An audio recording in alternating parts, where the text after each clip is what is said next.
Welcome everybody, wherever you are in the world, and whether it is morning, noon, evening, afternoon, whatever it is, and wherever you are. I am Melanie Harwood from Educcate Global. Don't forget, 2 C's in Educcate Global. And I have a phenomenal guest here with me right now. This is Graham Boyd, and he is the author of a very interesting book, which I am going to highly recommend all of our Educate Global schools look into, and your economics teachers and business teachers. Please, let's get rocking and rolling. Graham, welcome. Tell us all about yourself, all the gossip. We want to know it all. Fill us in. Thank you, Melanie. It's absolutely wonderful to be here with you and all of you who will be watching this in a different time to us recording it. It's wonderful to be with you as well. And I'll start by saying something that I've said so often over the past decade especially, which is, this is what helps me keep going when I start to despair and worry and think, oh, what's happening here? Is there still any hope? And I remind myself that, the only logical response when you can't see any reason to hope is to continue acting as if you were hopeful. And that's been my mantra for a long time. And I have concrete evidence that this is the best thing to do. And it's clear to most people, as soon as you act hopeless, it's a self-fulfilling prophecy. It can only get worse. Whereas if you continue to act as if you felt hope, that there is still a probability that you'll find a route forwards that you can't see from where you are now. And I came to this conclusion of probably 15 years ago now, maybe longer. Probably about 20 years ago now, because I grew up in apartheid South Africa. And as a schoolboy, I looked at the apartheid context that I was growing up in, clearly a fundamentally unjust system. And I could not imagine any viable route out of apartheid. And so I looked at this and thought, well, this is a hopeless situation, and did not feel any hope. And I now look back on that and think, well, thank heavens for people like Mandela, Tutu, everybody else, who probably also looked at it and thought this is a hopeless situation, but continued to act as if they felt hope. And lo and behold, there was this magical conjunction of different windows of opportunities that just lined up for a fraction of time at the same point, and gave a series of windows that the country could move through to end apartheid in a way that was far better than anybody had any reason to hope for.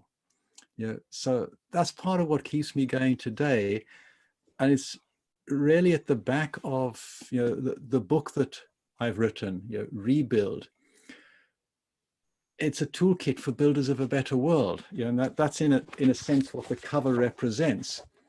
We're showing on the front here this old grey world that is degenerative, that is causing harm left, right, and center, that we need to break through.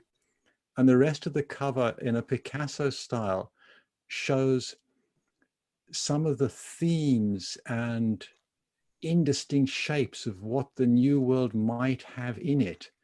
But we don't know what that new world will be yet. We still need to build it. We don't know what the elements are going to be. We just need to know that it has to be built out of very different elements to what we have here. And I got to that point. So the whole theme of the book, it builds on what I learned in my first career as a physicist, a particle physics theorist. And so I have a tendency, whenever something isn't working the way it ought to go back to what are the fundamental building blocks that we build it with, and how do they interact? On the other side of the theme of the book and the theme of the cover is Picasso. And what linked Picasso and Einstein, both of them said, if we're asking questions and we can't get an intelligent answer, maybe the question is the problem. Maybe the lens we're looking for is the problem. And so this is very much a book about ask different questions, look through different lenses, get to know what lens you're using to look at things through. And so there's a section of the book which is about, how do I see myself? How do I see other people? What other lenses could I use to see myself and to see other people? Recognizing that for most people, building a new kind of world, we need to begin by building a new kind of inner world. Our internal reality is the starting place to build a new external reality. And at school, it's very rare to have schools that really bring to people the cutting edge methods we have today to understand, who am I? How did I construct who I am? And given that I constructed who I am, how can I reconstruct who I am to be a better fit to what my current environment needs of me? So that's a big part of the book. And I got to that because growing up in South Africa, as you may well imagine, I started experiencing depression when I was in my early teens at 13. So, for all of my teen years and for a long time after that, and even still sometimes today, I experienced deep periods of depression and despair. And over time, I've built up an understanding of what works and what doesn't work, to see myself differently and to step by step reconstruct who I am. So that's one of the themes in the book. I'll pause there, Melanie, and see if there's something that you want to chip in with at this point. I think that's absolutely fascinating, because as you can all hear, well, I don't know, some of you might not hear, you can hear that I'm also originally from South Africa.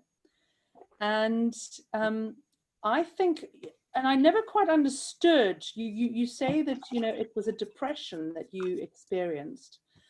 I couldn't understand it until earlier this year. So we were in 2020. It seems like a lifetime ago. I was invited to go to the UCI's Center for Citizenship and Peace Building. And they were having, it was their 20-year anniversary. And I was so lucky to be invited to go to this event. And I had no concept about peace and justice as a mechanism for all that we need to get sorted for where we're going with this transition that we are going to achieve. But something else that Professor Paula Garb pointed out to me in the Recovery Curriculum Virtual Summit was that we're suffering from a post-traumatic stress disorder. Now, I never even put two and two together, that all of those years, like you say, that childhood experience in South Africa, that we experienced that apartheid, it's something that it was akin to a war zone, that we didn't realize it, but we were living in a war zone. We had those, they called them rattles, those big yellow vans. They're like these big, almost like military tanks that have a cutout side in case somebody throws a hand grenade at them. So we were growing up in this dystopian war zone. And it's taken us many years, it's taken me many years to understand now with COVID-19, that I've been working on the recovery curriculum for schools, where Professor Paula Garb says, we've suffered this, we're going to have post-traumatic stress as a result of the lockdown. And I'm thinking, Oh, so that's what I've been struggling with all these years. I didn't even realize it. And as we are going through this sense of grief and the you know, there's ecocide. We're reading about it constantly. We're seeing ecocide. We're seeing damage. We're seeing the children striking. We're seeing children kicking back and pushing back and saying, enough, do something, do something. And it's a very interesting concept that we need to have hope. So I want to ask you, Graham, with your background in finance and the economy, do you think that we can shift? Can we shift away as an entire planet? Can we transition away from this fossil fuel economy? Can we transition away from it and move into a completely different green economy? I don't know. I want to ask you, what does the book say? I will tell you what the book says. So first of all, I'll put a slight spin onto your question. We will transition away from a fossil fuel and into a green economy. The only question is how. You know, is it something that we will do and have control over the process, or is it something that nature will do to us when fossil fuels run out and nature simply takes over and the world reverts back to where it was, perhaps, I don't know, 5,000 years ago, 10,000 years ago? It's one of the misunderstandings in some people's minds around what the climate emergency really means. The planet, life on the planet, does not have a problem. It is going to continue. The question is, does it continue with us or without us? Yeah, and it's not actually that long ago. I think it's something like 30 or 40,000 years ago. I have it in the book, the exact numbers, where the human population dropped below around about 10,000 adult human beings after probably a massive volcanic eruption. Mm-hmm. So humanity has recovered from a point where there were only about 10,000 human beings left. So yeah, this could happen again. And it may be that in 100, 200 years time, we drop, or even sooner, to 10,000 human beings alive on the planet. You know, that will be a green economy. There's no doubt about it. So for me, the question is, similar to the bridges that were built in apartheid South Africa to give us, instead of a crash landing and then a slow recovery from a crash landing, mm-hmm. how can we build a more gentle path from where we are now to where we need to be? And I think that we can still do it, but it's going to take a hell of a lot of hard work. And you know, let's not kid ourselves. This is not going to be easy. We may well already be beyond certain tipping points. My personal belief is that we're at a point where we need to not only stop emitting greenhouse gases, we need to actively extract greenhouse gases from the atmosphere. Mm-hmm.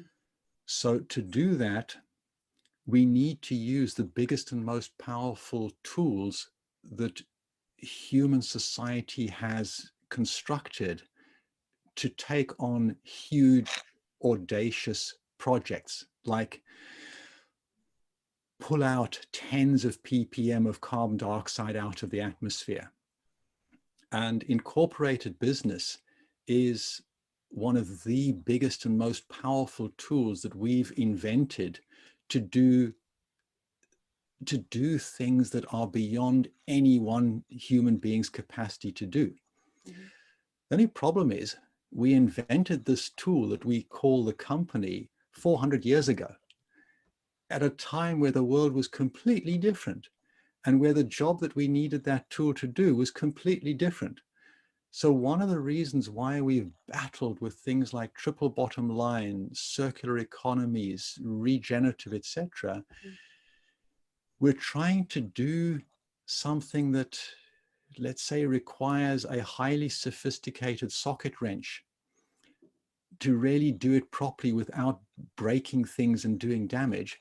We're trying to do that, and all we have in our hands is a 10-pound hammer. You know, and you're not going to repair your watch with a 10-pound hammer. You know, it's just the wrong tool for the job. So given that we invented the company, we can reinvent the company. There's nothing to stop us reinventing the company. And you spoke about justice. Closely linked to justice is freedom. If I treat you as a slave, we are not going to have justice between us. No matter how much we may want to create justice, no matter how much we try to create justice, just the mere fact that you are treated as property, or even worse, that the legal constructs define you as property, is going to make justice more or less impossible. You know, similar to South Africa, this system where if you had a white skin, you had all of the power to govern the country and all of the share of the wealth generated, and all of the other population groups were separated away from governance power and wealth generated. You cannot create a just society if you separate parts of the system from each other.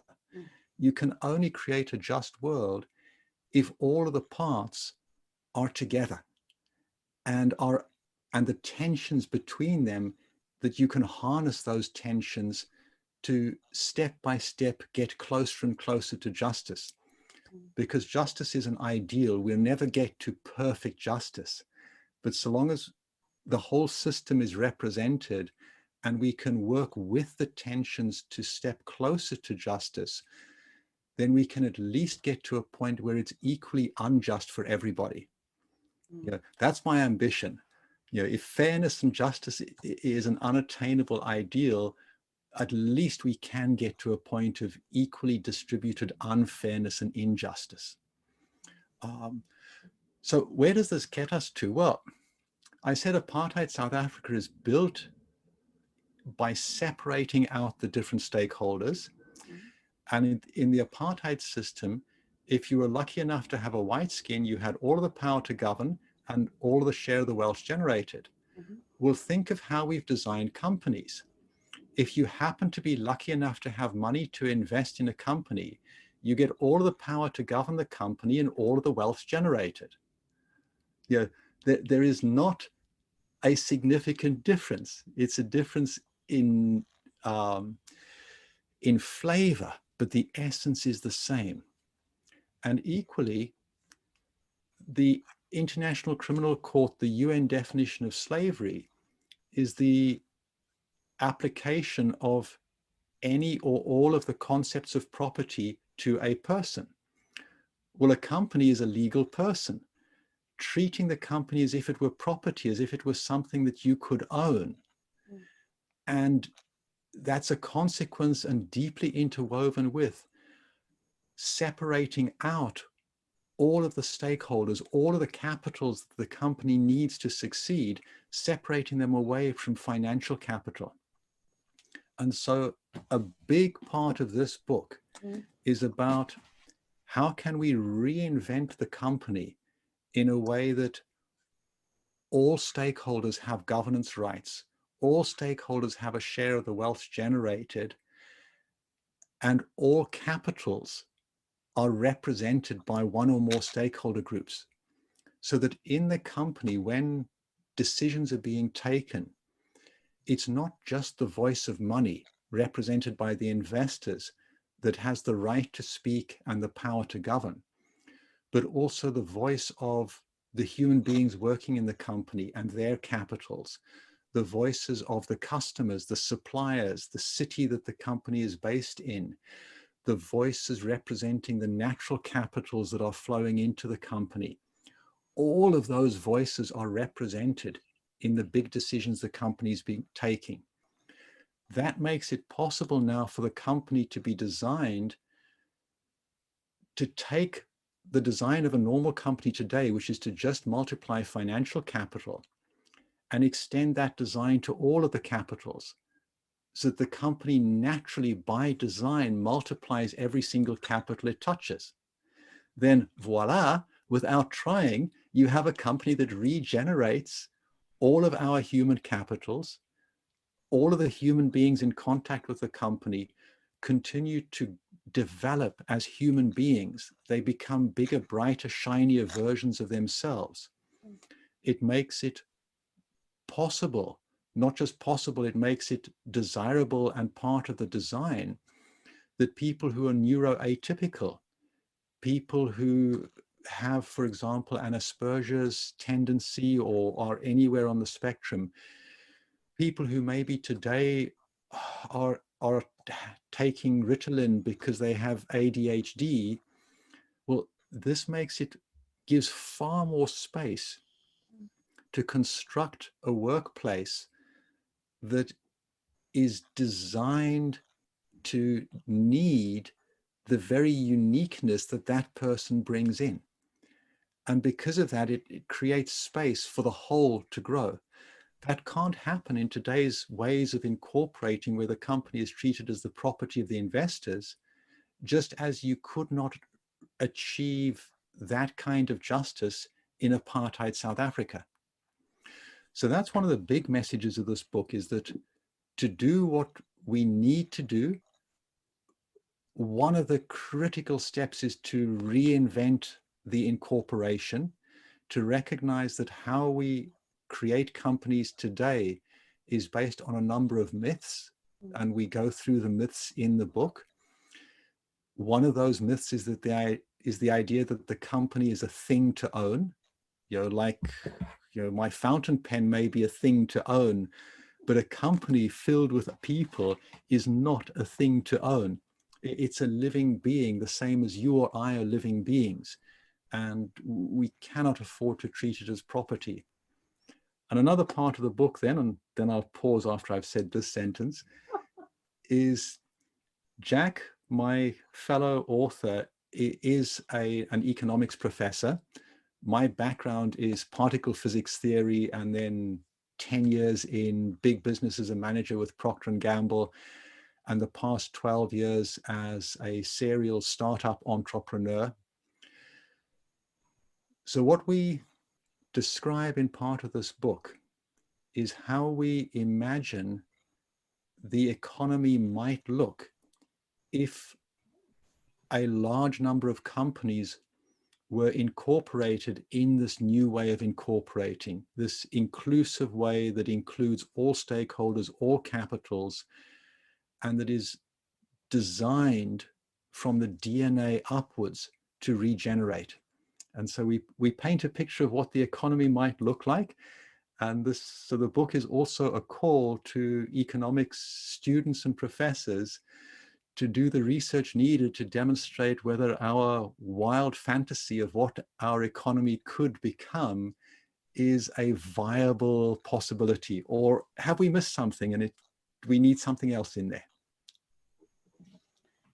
Graham, do you think that if we... Occasionally, yes, but not as often as I would like to.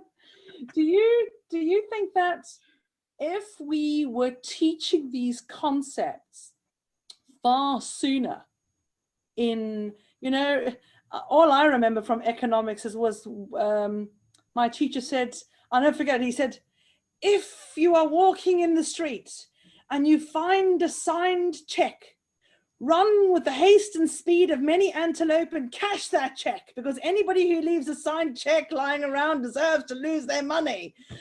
Yeah, and I never forgot it.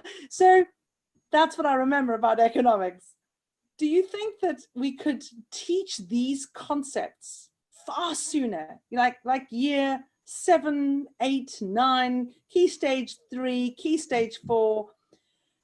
Could we change GCSE economics? Could we put this in as a GCSE course? Absolutely. Large swathes of this book can perfectly go in as a GCSE course, or whichever system you have in the country you're in when you're watching this. So you've got your GCSE, you've got your International Baccalaureate, you've got a BTEC. Those are an AQA and Ofqual. So those are sort of like the 4 main ones that everybody accepts. All of those it can go in. This can start before people are even at school. So one of the aspects of the book that we touch on in the part about how do we construct our identity and how do we reconstruct our identity, well, so much of the identity that we construct goes back to our early childhood and our first years at school. Some schools over the past few decades have begun teaching from the very first moment people enter school a way of communicating developed by Marshall Rosenberg in the US called nonviolent communication. And this way of communicating helps people to see clearly the difference between what's me and what's you. So instead of saying, for example, you've made me feel angry, it's your fault, fix it me, NVC would say, oh, when you did that, which is yours, what you did, I felt angry, it's mine, my feelings, you can't contradict my feelings, they are my feelings, they're mine, they're not yours. Yeah. Because when you do that, it means to me insult. And again, it's identifying my inner reality, what things mean to me is mine. So when you do that, I feel angry because I interpret it as insulting. And then we can start to communicate. Did you intend it to be insulting? Were you trying to start a fight? Well, if you were trying to start a fight, well, let's have a fight. But tell me that you're trying to start a fight. Let's not do things under the surface where there's room for confusion, where I think you're starting a fight with me and end up giving you a bloody nose, when actually you just talk that way because that's the way you learn to talk in your family, and you've never thought any different, or it just slipped out and that was not your intent at all. So much of what happens is a misunderstanding. So there are parts of this book where it doesn't matter how old you are, if you can speak, you can start putting some of the aspects of this book into practice. And certainly by the time somebody is in their early teens, much of what is in this book could very easily be part of the school syllabus. And my dream is that at some point, much of what's in this book will be part of the school syllabus for everybody everywhere in the world. So are we going to create that GCSE then, you and I? I would love to. I would absolutely love to. It's been the funniest few days. We're going to be delivering the carbon literacy training on Wednesday to 162 professors in Yale University. Yay. And I'm a bit exhausted, but I'm so excited about it. Now, today we were supposed to deliver the carbon literacy training to the very first 60 teachers in the world that were going to do that training. And we had to push it back because of, all of the what we're doing on Wednesday was just too much. So we've got, it's a carbon literacy, the carbon literacy training is 2 hours a week for 4 weeks. And there's coursework in it at the end of it, and it is certified by Manchester University. It is the first of its kind in the world. And the teachers that will be doing it, there's a different version of the course for teachers. this group that are going to be doing it with us next week, that start next week at Home Grange School, they will be the very first in the world. And I spoke to their head teacher on Friday and I said, look, I'm feeling quite nervous about this, but very excited. Because what happened was, and that noise in the background, that snoring, that's my dog. I have a Great Dane that is just, excuse Duchess, outrageous, sorry. I have a big Great Dane and she snores. It's terrible. She's so rude. And I said to Claire, well, I'll jump in on that. yeah? That's an example of violent communication. It's not the Dane that is rude. She's just tired and sleepy and snory. It's me. I'm taking it on that it's affecting me. You're right. And I said to Claire, I said, you will be the very first school in the world with these highly trained, these are specialist teachers now. You've done our Educate Global Bronze and Silver Award training. You are effectively, you now have sustainability and climate change teachers in every classroom, but now we're upping the ante and we're going to be going far deeper into carbon literacy so that we can put your climate literacy, your cross-curricular climate curriculum into overdrive. And I said to her, how are you going to cope with the attention that this is going to bring? I said, are you aware that this is going to be a pretty big deal? There's going to be a lot of, researchers, newspapers, the media are going to want to know why you've done this for your school. And she said, I get it. I do get it. And then she said, so Mel, are we going to do a GCSE together? And I was like, I said, okay, all right, Claire, yes, you're jumping the gun here. I'd love to. But I think that there's more than one GCSE that we should be delivering. I think that yes. This morning I spoke with another member of the Brand New Day group, and that was Susan Crumdick, and she has developed the transition engineering. And I said to her, would you create a transition engineering GCSE? And I now strongly believe that I need to work with you on this new economics GCSE. I think we need to create the curriculum that is there, that all schools can buy into it, because then we then drive this through GCSE, through A levels, and then they will go on to degrees, or they will go on to write their own degree courses, because they will be going out and saying, well, there's nothing out there for me. It doesn't exist. We need to rebuild. So it's just like, as your book says, we need to, this is new, and we're going to go out there and we're going to have those degree courses for these new economic specialists, because every single business is going to employ one of these economic specialists. They're going to employ transition engineers.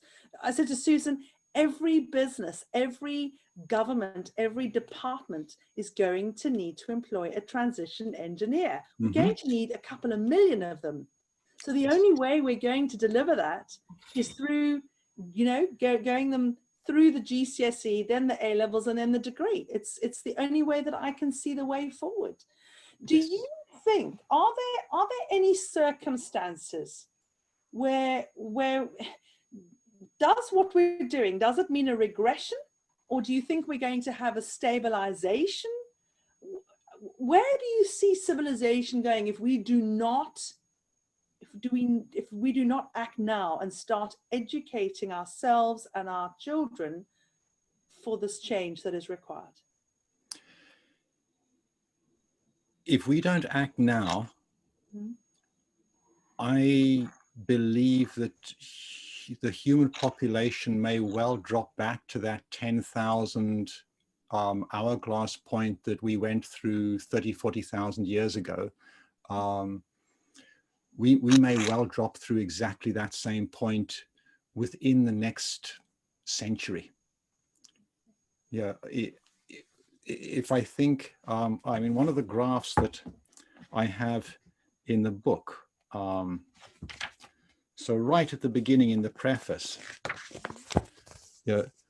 That is a plot of the Arctic sea ice volume. It's called the death spiral. I'm not sure if you can see it clearly. I can see it. I can see it. But it shows how the ice volume, as time has passed from 1980, has spiraled inwards, and the Arctic ice is tending towards zero, at least within the next decade during the midsummer melt. And that graph has been driving everything I've done for the past 12 years. When I saw that graph, I said to myself, it's now too late. If I continue working for Procter & Gamble, and one of the big reasons why I was staying was, is because I had a superb pension package. And I just thought to myself, well, at the speed that this is going to change, and the speed of change is only going to accelerate with time. This is not a linear process. This is a hockey stick. Mm-hmm. And like with COVID right now, the countries that reacted completely out of proportion to the signal right at the beginning, they're the ones who've managed to get the coronavirus under control. The countries that waited until it was clear that they had a problem, they were way too late. At that point, there's no way of getting it under control. Mm-hmm.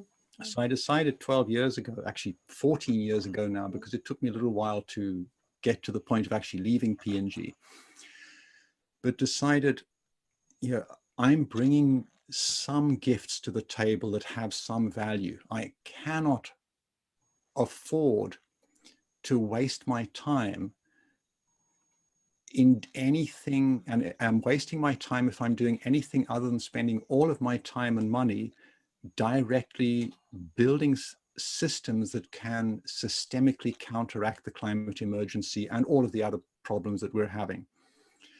So, my sense is we're now at the best time ever, if we grab the opportunity now, to build a world that works for everyone.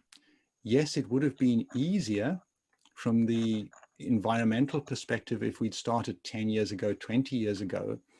But 10, 20 years ago, the receptivity, the readiness to go on that journey was not well spread. There were a few isolated pockets. We're now at a point where there are enough people on the planet who recognize the need. We have pretty much all of the technology we need. The only step left now is to actually take action. And one of the things we say in this book is that we don't need to wait for governments to take action. We don't need to wait for anybody to do it. Anybody who wants to start up a company using the Fair Shares Commons incorporation we point at in the book. And your company, no matter what area you're working in, will be inherently part of the solution, because you're including all stakeholders and all capitals in your big decisions. Mm-hmm. And we probably have about 10 years left to really take decisive action. And that is part of my message for anybody who expects to live for longer than 10 years and who has money in some kind of a pension scheme or has savings. Check with your pension scheme. How much of your pension is invested in businesses that are degenerative, that are taking the world and our society closer and closer to collapse? Because all of those investments are unlikely to give you the pension that you want when you retire, or in the second half of your retirement if you've already retired, because they're driving the economy and society to a point of collapse. Make sure that your pension is invested in companies that are part of the solution, not companies that are part of the problem. Write to your pension fund with your savings, invest them in places that regenerate rather than degenerate. If you have money, make your money matter. It's I don't sleep much, Graham, and the other evening I woke up in an absolute panic. I had this And I thought, I'm having a panic attack. And then I thought, I've got 10 years, Mel. You have 10 years at this intensity. You better make it count. And I work almost 24 hours a day, 7 days a week on Educate Global and getting it out to a much wider audience. When we launched just over 2 years ago, we launched on the 20, oh, it's almost, yeah, when we first came up with the concept, it was about June 2018. We launched properly on 22nd of April 2019, and we fully funded all of it ourselves. Myself and my husband John and Denise Meisner, we put everything we had into it. And we approached the United Nations and we said, look, we're going to build something called the Climate Change Teacher Course. And they said, it's not possible. We've tried this, not going to work. I think the guy just said, okay, all right, well, if you can get it into 80 schools, all right, then, I think he thought I'd go away. So, because if you've ever tried to get into schools, it's very difficult. Yes. And we launched and nothing happened, nothing.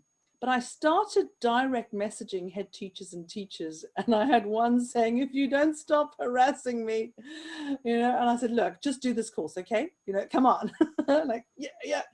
And it went viral. And I say this with brevity, it was one of the worst things that could ever have happened, because we just weren't prepared. And we couldn't, nobody, even the UN was not prepared to fund it. And I said to my husband, right, we've promised these schools we're going to give them this training for free. We've got to build systems to accommodate them, to support them. Graham, 329,000 schools later in 43 countries. And since then, we've built the world's largest e-library in sustainability and climate change. And that was still not enough. And what I've done in the last year and a bit is I've been doing courses. I've been looking for the best content, the best training, what I thought was going to make that boat go faster. And my mission now, my personal life's mission, which many will probably think I'm totally nutsos for, I believe that we can upskill 100 million teachers within the next 12 months. I do believe that we can deliver those carbon literacy specialist teachers in every classroom, in every school within the next 12 months, and that they will go on to be working with us to deliver those GCSE. So we take your book, we work with you, and we create that GCSE in rebuilding the economy. And we create that GCSE for transition engineering, and we deliver the international environmental law, and we deliver permaculture biodiversity practices as a GCSE. Because if we don't do this, we have 10 years and we need to start now. But we need those schools, those dedicated leaders of schools to join us. There's no way we can do this without those leaders. If a head teacher does not support an initiative, it does not work in that school. We have to have a head teacher that comes and says, yes, I'm going to nominate my sustainability and climate change leadership team. Here they are. Let's get going. Where are we going? Let's have our 3-year strategy. Have you got one for us? Now we do. We've had, for example, Claire from Home Grange School. She's developed a 3-year strategy. I mean, it's on 50 pieces of paper, online, and that's it. And she's even she's got her environmental youth team, and she's now got a parents group, so that there's an action group for the teachers, for the pupils, for the parents, for the investors, because she says, if we do not develop these leaders of tomorrow that are going to run our world in a new way, what are we doing? What is education for? We want these individuals to lead. So let's get to it now. And when I said to her, oh, Claire, take your time, just do bronze. And I'll never forget, there was a teacher on the Zoom and he said, Mel, I don't think you quite know our head teacher. And I was like, what do you mean? He said, when she wants to do it now, she like, okay, we have to do it now. And it was only once I got to grips with her drive that I realized these are the head teachers we need. They motored through that bronze award. Every single teacher had done all of the climate change lessons and the training. And then she said, okay, where do we go? Where's our carbon literacy training? Every single teacher starting next week. What's the process? And I'm just thinking, okay, I'm struggling to keep up with you. But these are the head teachers we need. We need head teachers that lead and drive through this training and say, I want this GCSE for my students. My students are going to be employed in this, and they will be employable and they will lead. My students are going to be transition engineers. They are going to be the transition specialists that will end up becoming ambassadors of countries around the world, because you will not need an ambassador for your country. You will need a transition engineer specialist, and you will need a new economic specialist that can rebuild, because your economy is based on sand otherwise. This week I said to somebody, I was quite shocked that the pandemic has made it very open for us to now go and attend absolutely almost any Zoom on the planet. If we get an invite, we somehow inveigle our way in. But we now see that the captains steering our ship are not great skippers, because normally we would only be invited to those events in the past if we had a black tie on, we had our fancy dresses on, and we'd paid a lot of money, or we were donors to their political party. Now with Zoom, anybody can be seen, and these are all shared online, and we're looking at the CEOs and the ambassadors and the leaders, and we're thinking, whoa, we are in serious trouble. If this person is running the country, what are we going to do?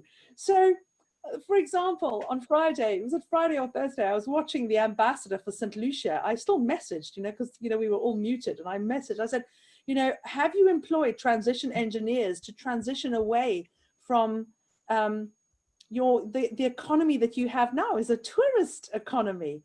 Whoa, it was like somebody had smacked her in the face. She said, we're talking about bananas. You can't ban tourism. And I went, well, nobody asked you to ban tourism. We want to know what you are doing to transition away from a tourist economy. So we need these transition engineers. We need this new brave rebuild economists. And we need to teach them now. So for those head teachers that are listening to this, we know that you are out there, because we get emails from you all day, every day saying, when can my school start doing Educate Global? When can we start, just like Claire, can we have the GCSE? Can we do that immediately? When can we start? So we are on it. We are putting these teams together, and we're going to be working with Graham and his partner to build that GCSE for you. If you want the rebuild economics GCSE, then all you need to do is email us at support@educateglobal.org and book it, and we'll build it. So for those schools that want this, get in touch with us. There's no reason why we can't put that together for you. There's absolutely no. These are the best specialists in this subject in the world, and you wouldn't want anybody else teaching your children other than the specialists in this field. So, let's get on with it, because like Graham says, we have 10 years. Exactly. So let's start now. Let's do it. And I'll put in something else there, in particular for schools that are not fabulously well funded. and whether whatever type of school you are or university, Jack and I are committed that this book is available in some form to anybody, regardless of how wealthy they are. So the PDF will always be available on a donate what you can basis. So, wherever you are in the world, so long as you at least have internet access, if you go to my website, graham-boyd.biz, on there, you'll find where you can download the PDF, as well as links to where you can buy the book and where you can go if you want to become a patron of this work and support our continuing ability to offer the book to free for those who want it and who need it for free. The other thing I'll say is that the book is copyrighted with a Creative Commons license. So, if there is a school out there that wants to create for internal purposes a few copies of the book, or they want to replicate chapters 7 to 9, so long as you're doing it within the no derivatives, no commercial use, so you're not reselling the book, again, all of that is part of the Creative Commons license. We really want this to spread. If it takes 5 years to spread instead of 1 year, we lose 5 years of benefit that the book could bring. So we're doing everything we can to spread it fast, and anything that any of you can do to help as many people as possible benefit from the value that's in this book, we would be very grateful. So folks, I'm going to put the link, all of the links that Graham has mentioned below this talk, all of the recommended reading, all of the links so that you can go and get the book and sign up for it.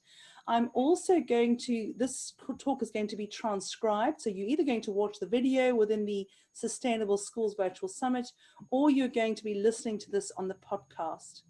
And all of the links will be available to you. If you have any questions, if you'd like to direct a question to Graham, or you'd like to ask if we can deliver this GCSE for your school in Rebuild Economics, please get in touch with me. My name is Melanie Harwood, and I'm at support@educateglobal.org. Remember, 2 C's in Educate, so that's support, SUPPORT, at Educate Global, EDUCCATEGLOBAL.org.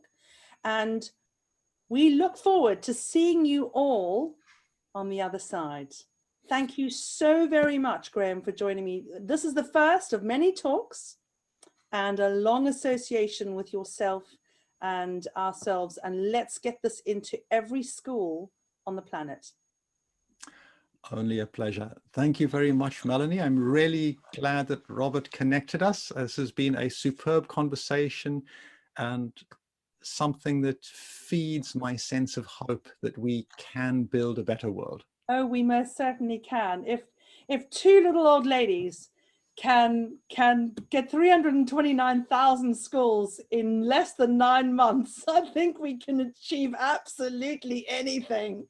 If we all work together, if we work together as one team, as a collective, and we push this through, and we get 100 million teachers, there is no reason why we can't go into every school on the planet and turn this around in 2 years tops. Absolutely. It's all about education, because teachers teach children, but they indirectly teach an entire community. And that's where we are at, that we need that cross-curricular climate curriculum, but we need the curriculum to deliver the new way, the new systems. Because it's all well and good that we understand about carbon literacy, but what are the systems that we need to replace our current systems? So we can't just have engineers, we need transition engineers. No. We can't just have economists, we need rebuild economists. Exactly, absolutely. So that's where we are going. Thank you so very much for your time.